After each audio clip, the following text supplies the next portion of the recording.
Good morning students. आज हम pH क्या होता है और हमारे दैनिक जीवन में पीएच का क्या महत्व है इसके बारे में पढ़ेंगे। पीएच होता है negative log of H positive ion. ये एक स्केल होता है जो एच पॉजिटिव आयन की सांद्रता को नापने के लिए प्रयोग किया जाता है कि किसी विलयन में एच पॉजिटिव की सांद्रता कितनी है। अगर एच पॉजिटिव की सांद्रता अधिक होगी तो पीएच कम होगा, क्योंकि देखें आप, negative log of H positive ion, H positive ion जितना अधिक होगा पीएच उतना ही कम होगा। बस आप इतना ध्यान रख लें, एच पॉजिटिव आयन जितना कम होता चला जाएगा पीएच उतना ही अधिक होगा। तो हम इसको 0 से लेके 14 तक स्केल पे नापते हैं। जो 7 पीएच है वो उदासीन होती है, 7 से कम कितनी भी होगी 4, 5, 6, 2.5 ये सब अम्लीय होगी। 7 से अबव और 14 तक क्षारकीय होगी। 5, 7.5, 8, 9, 10, 11 ये क्षारकीय होंगी। अब इस पे एक क्वेश्चन आता है कि आपको कोई भी 4 पदार्थ दे दिए जाएंगे ABCD और आपको उनकी पीएच दे दी जाएगी, कुछ भी दे दी जाएगी 2, 4, 7, 12। ये कुछ एग्जाम्पल्स हैं, नॉट नेसेसरी कि यही आएगा।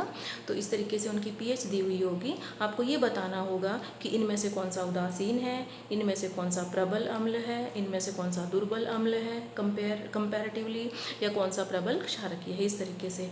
तो जैसे 2 है, इन दोनों को कंपेयर करेंगे तो हैं तो दोनों ही अम्लीय, पर दोनों में कंपेयर करेंगे तो ये ज़्यादा प्रबल अम्ल होगा, इसके कंपैरिजन में ये दुर्बल होगा। 7 पीएच हमने बताया उदासीन होती है, और 7 से अबव और 14 तक वो हमारी क्या होगी, क्षारकीय होगी। तो 12 हमारा क्षारकीय होगा। अब हमारे दैनिक जीवन में पीएच के कुछ उदाहरण के बारे में हम पढ़ेंगे। सबसे पहला है पौधे एवं पशुओं के जीवन में पीएच का क्या महत्व है। अम्लीय वर्षा होती है बहुत बारी। अगर वायुमंडल में हमारे प्रदूषण बढ़ जाता है तो वो जो प्रदूषणकारी जो गैसें हैं जैसे CO2 है, SO2 है, नाइट्रोजन ऑक्साइड्स हैं, वो वर्षा के जल के साथ मिलकर ज़मीन पर आते हैं और हमारे जलीय जो भी हमारे स्रोत हैं, जल के स्रोत हैं, उनमें चले जाते हैं और वहाँ उस जल की पीएच को कम कर देते हैं, यानी कि वो पीएच अम्लीय हो जाती है। तो उसमें जो भी जलीय जीव रहते हैं उनका जीवन जो है उसमें कठिन हो जाता है और पौधों पर भी इसके नकारात्मक प्रभाव पड़ते हैं। दूसरा एग्जाम्पल है हमारे पाचन तंत्र में पीएच का क्या महत्व है।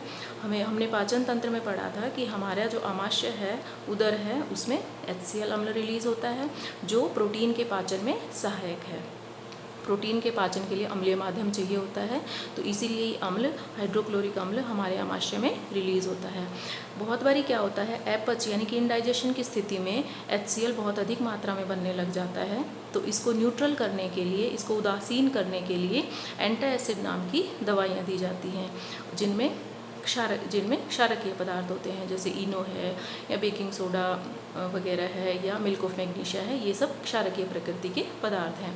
उसके बाद है पीएच परिवर्तन के कारण दंत क्षय यानी कि दांतों में कैविटीज़ किस प्रकार हो जाती हैं। हमारे अगर हम ब्रश नहीं करते तो हमारे मुंह में जो माउथ में जो जीवाणु होते हैं वो जो भोजन हमारे दांतों के बीच में रह जाता है उस के साथ क्रिया करके अम्ल बनाने लग जाते हैं। वह अम्ल हमारे दांतों के इनेमल वैसे तो सबसे हार्डेस्ट सब्सटेंस है, कैल्शियम फॉस्फेट का बना होता है, इतना इसको तोड़ना आसान नहीं है, लेकिन वो जो अम्ल बनता है वो इस इनेमल में होल कर देता है, छेद कर देता है, जिसके कारण हमारे दांतों में कैविटीज़ हो जाती हैं। तो जो भी टूथपेस्ट वगैरह होती हैं उनमें क्षारकीय पदार्थ होते हैं जो हमारे मुंह में अम्ल की मात्रा को उदासीन कर देते हैं। उसके बाद है पशुओं और पौधों द्वारा कुछ रसायन उत्पन्न होते हैं, उनसे हम अपनी आत्मरक्षा किस प्रकार कर सकते हैं, ये कुछ एग्जाम्पल्स हम इसमें डिस्कस करेंगे। सबसे पहला एग्जाम्पल है मधुमक्खी डंक मारती है तो हमें बहुत जलन होती है क्योंकि मधुमक्खी के डंक में अम्ल पाया जाता है। उस जगह पर अगर हम बेकिंग सोडा रगड़ लेंगे तो हमें बहुत आराम आएगा, क्योंकि वो अम्ल का जो प्रभाव है उस बेकिंग सोडा के रगड़ने से उदासीन हो जाएगा।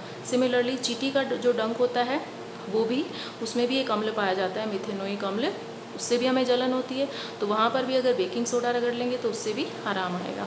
एक नेचर में उदाहरण दिया हुआ है, एक नेटल नाम का पौधा होता है, उस नेटल में छोटे छोटे कांटे से होते हैं, पहाड़ी क्षेत्र में ज़्यादा पाया जाता है ये।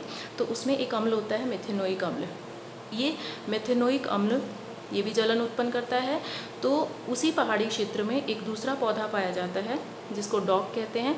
डॉग की पत्तियों को अगर हम उस जगह पे रगड़ लेंगे तो इसका प्रभाव उदासीन हो जाएगा। तो इसका मतलब डॉग के पत्तियों में क्या है, क्षारकीय पदार्थ है। क्लियर। अब हम प्रकृति में कुछ हमारे जो प्राकृतिक अम्ल हैं उनके उदाहरण आपको लर्न करने हैं। ये 1 मार्क में कई बार आ जाता है कि दही में कौन सा अम्ल पाया जाता है, नींबू में कौन सा अम्ल पाया जाता है, या चींटी के डंक में, तो ये आपको याद करने हैं। सिरके में एसिटिक अम्ल होता है, संतरे में और नींबू में सिट्रिक अम्ल होता है, इमली में टार्ट्रिक अम्ल पाया जाता है, टमाटर में ऑक्जेलिक अम्ल होता है, दही में again it's very easy lactic अम्ल, चींटी का डंक और नेटल का डंक दोनों में ही मेथेनोइक अम्ल पाया जाता है। I hope this small topic is clear to you. Thank you.